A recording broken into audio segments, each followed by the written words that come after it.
अगर अब हमारे यहाँ समस्या समाधान नहीं हुई तो हम लोग संघर्ष के रास्ते पर जाने वाले हैं। चाहे प्रशासन असमाधान करे या पुलिस हम लोगों को उठा जेल में बंद कर दे या और अन्य जो प्राप्तकर्ता लोग हैं वो ये लोग हमें ऊपर पहुंचा दे, लेकिन हम लोग फील्ड से भागने वाले अब नहीं है। अब संघर्ष के लिए हम लोग अग्रसर हो।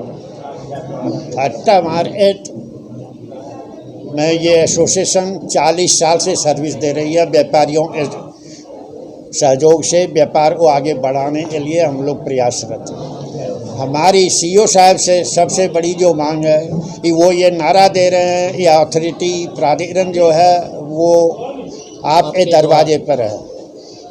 हमारी मांग भी यही है कि सीईओ साहब अपने अधीनस्थ अधिकारियों के अधीनस्थ जितने भी डिपार्टमेंट है, पुलिस हो, ट्रैफिक हो, सभी प्रतिनिधियों के साथ एक बार अट्टा में बैठक जरूर करें। हमारी मांग को स्थलीय निरीक्षण करके हमारा समाधान करें।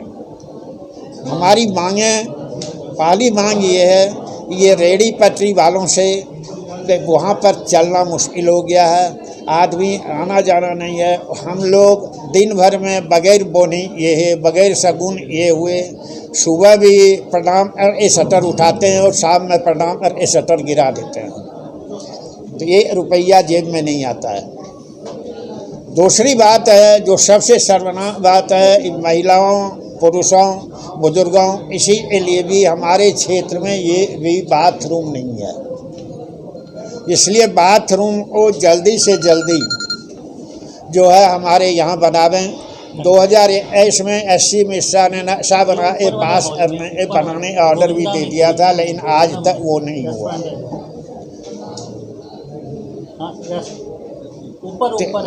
तीसरी पॉइंट जो है पार्किंग की हालत जो है ऐसी बुरी है। अब बुजुर्गों को अगर ज़रूरी है आना तो उनको व्हील चेयर के लिए पहले सोचना पड़ता है, क्योंकि गाड़ी लगाने के लिए पूरा डीएससी और डीपीएस रोड पर कहीं पर परमिशन नहीं है। इसीलिए वो बुजुर्ग ऐसे आएंगे, अगर वो कहते हैं जी 18 के पार्किंग में आप जाके गाड़ी लगाइए 2 किलोमीटर पर, वहाँ से यहाँ तक आने के लिए उसका क्या उपाय है? पार्किंग जहाँ पर अरेंजमेंट था हमारा, जितनी भी गाड़ियाँ थी वहाँ पार्किंग के लिए व्यवस्थित करें और हम लोग उसको सहयोग करने के लिए तैयार हैं। आपको तो यहाँ की एक तो अट्टा मार्केट की साफ़ सफाई होनी चाहिए। पटरी वालों के कारण इतना कूड़ा करकट पड़ा रहता है सड़क पर ही, डीएससी रोड पे इतना कूड़ा है कि उसमें नहीं है। और ये जो अथॉरिटी अवैध वसूली करती है वो बंद होनी चाहिए और वो कुछ स्ट्रिक्ट एक्शन लेंगे। किस प्रकार की अवैध वसूली? जो उनसे किराया लेते हैं पटरी वालों से, पटरी लगाने का, ठेली वालों से, पटरी वालों से, ई रिक्शा वालों से जो अपना किराया वसूलते हैं ये वहाँ पे लगाने का, वो एक तो बंद होना चाहिए। और रोडों का हल कैसा है? हाँ जी, रोडों का हल, सड़कों का हल कैसा है? सड़कें तो सभी व्यवस्थित नहीं है, पूरा कूड़ा करकट पड़ा हुआ है पूरी सड़कें। वो इतना रश रहता है रोड पे कि लोग रोड पे चलने को मजबूर हो रहे हैं ई रिक्शा वालों के कारण, क्योंकि ये मांगे पटरी पे पूरी नहीं होती है। अगर ये मांग पूरी नहीं तो हमारा मार्केट एसोसिएशन की तरफ से बंद किया जाएगा, धरना दिया जाएगा, रोड बंद की जाएगी। और देखिए सबसे बुरी स्थिति क्या है, पटरी वाले सब कुछ करें जो उनके मन में आ रहा है। अगर पब्लिक की एक सवारी गाड़ी खड़ी हो, ड्राइवर सीट पर बैठा और सवारी उतरना चाहती है तो पुलिस वाले पहले उसके फोटो खींच के चालान कर देते हैं।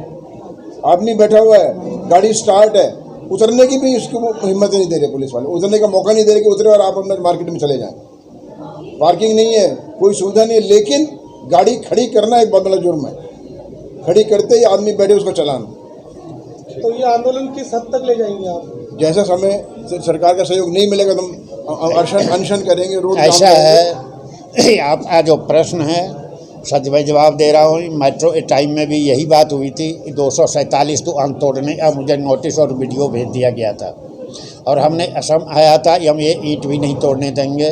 और सब के सहयोग से, अथॉरिटी वाले के भी सहयोग से, मेट्रो के सहयोग से ये भी ईंट नहीं टूटी और मेट्रो पार हो गई। आज फिर हम उसी लिहाज से, उसी पॉइंट को ध्यान में रखते हुए सबको, प्राधिकरण को, सीईओ साहब, एसीओ साहब जो भी हैं, अगर अब हमारे यहाँ समस्या समाधान नहीं हुई तो हम लोग संघर्ष के रास्ते पर जाने वाले हैं। चाहे प्रशासन असावधान करे या पुलिस हम लोगों को उठा जेल में बंद कर दे या और अन्य जो प्राप्तकर्ता लोग हैं वो ये लोग हमें ऊपर पहुंचा दे, लेकिन हम लोग फील्ड से भागने वाले अब नहीं है। अब संघर्ष के लिए हम लोग अग्रसर हो रहे हैं।